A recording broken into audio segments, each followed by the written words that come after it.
there, this is Eileen Dees from The Exorcist, and you probably know me best as Pazuzu or Captain Howdy. Anyway, now it's dark. Asked me to say hi. Row 18, plot 20.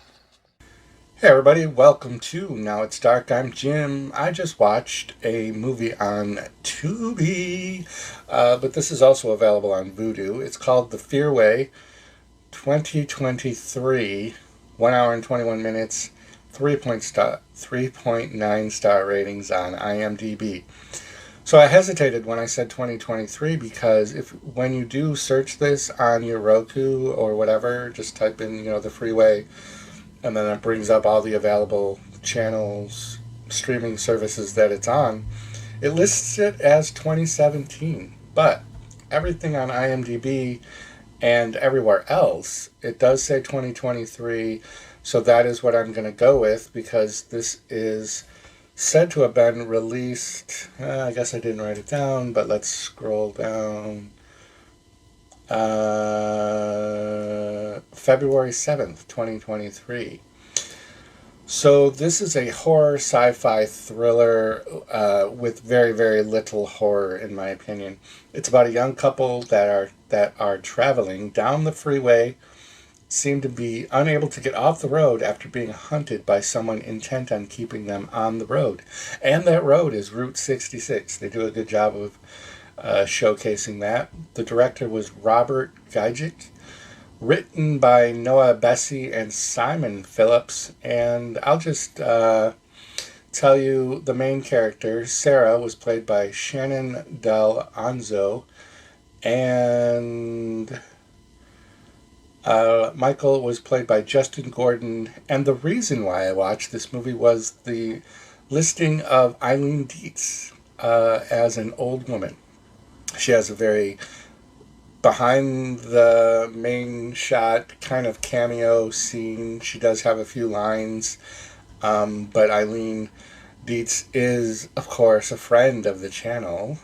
We go way back, and I'm sure I placed that clip at the beginning of this video.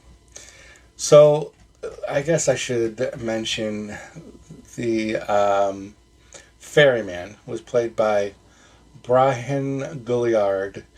And honestly, I wasn't really crazy about the look of the ferryman.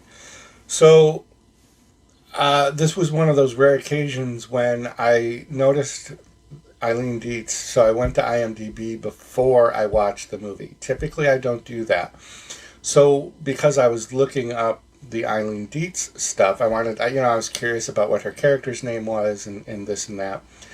When I saw the ferryman listed as a cast character name, I kind of, in my head, preconceived what the story potentially was about, and I really wasn't far off.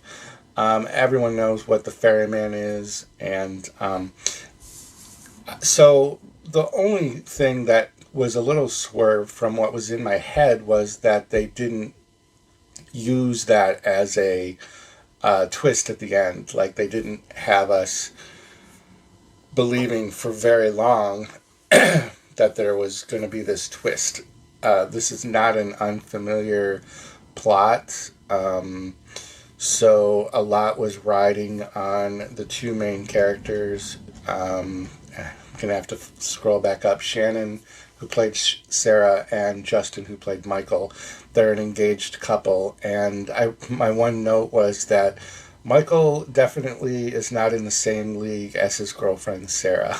And yeah, she's pretty attractive, and he's just average. But, sometimes us average guys get lucky and we can get a hot date or whatever. But, yeah, so they're driving. They're headed to her. I don't want to give too much. All right, so I'm not going to give that away. They're headed to a location, and there's the boyfriend-girlfriend kind of conversation things going on. Driving through the desert, it looks hot, blah, blah. The quality of the camera work is very good. The lighting it's a very bright, crisp, visually good.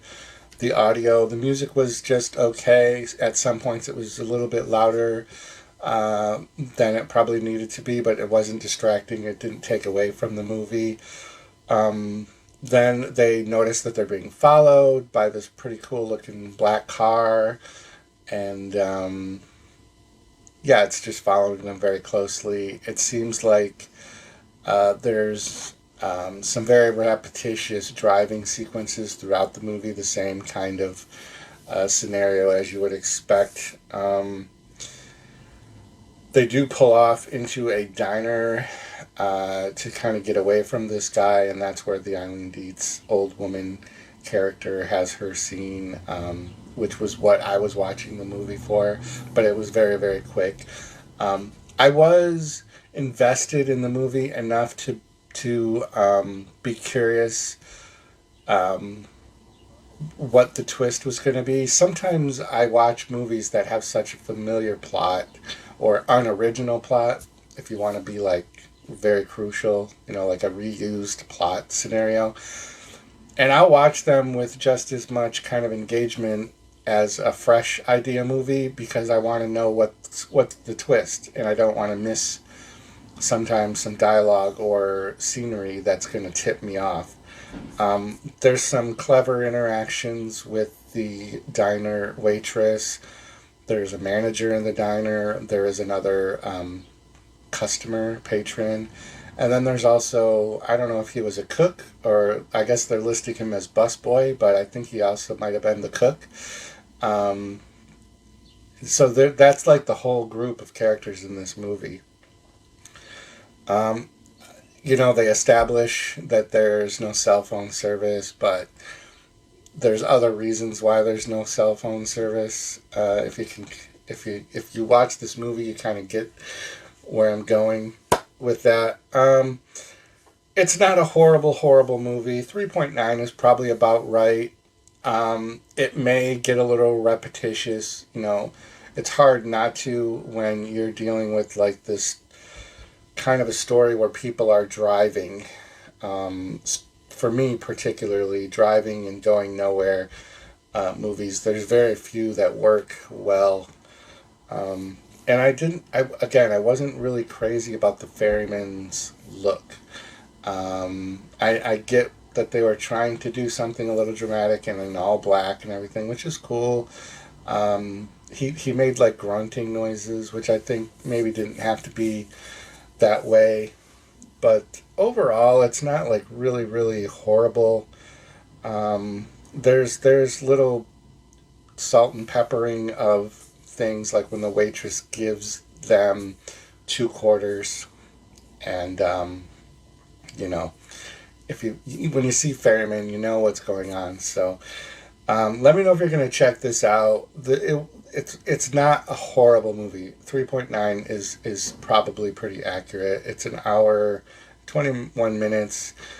So it's not, like crazy long, like 2 hours that you're tortured through watching people driving through the desert repetitiously. So they do, at least between the driving sequences, they do have a good amount of time spent in the diner. And it's not always the couple. There are some good amount of scenes with the manager and the waitress, kind of also giving some eye-opening. That's kind of where this unoriginal plot kind of takes a little bit of, this is where its twist is, because it doesn't have just this story being told from the couple. We have the other characters at the diner who also have a story line going on, and then they kind of come together and it all starts to make a lot of sense. So with that said, the Fearway is on Tubi. I think it's also on Vudu. Let me know in the comments down below what you think of movies like this, and do you also like to sit through movies that have very, very familiar plots just to see what they might do different to make theirs different? Kind of like me. So we are green. Go on and sing your song. There's nothing wrong.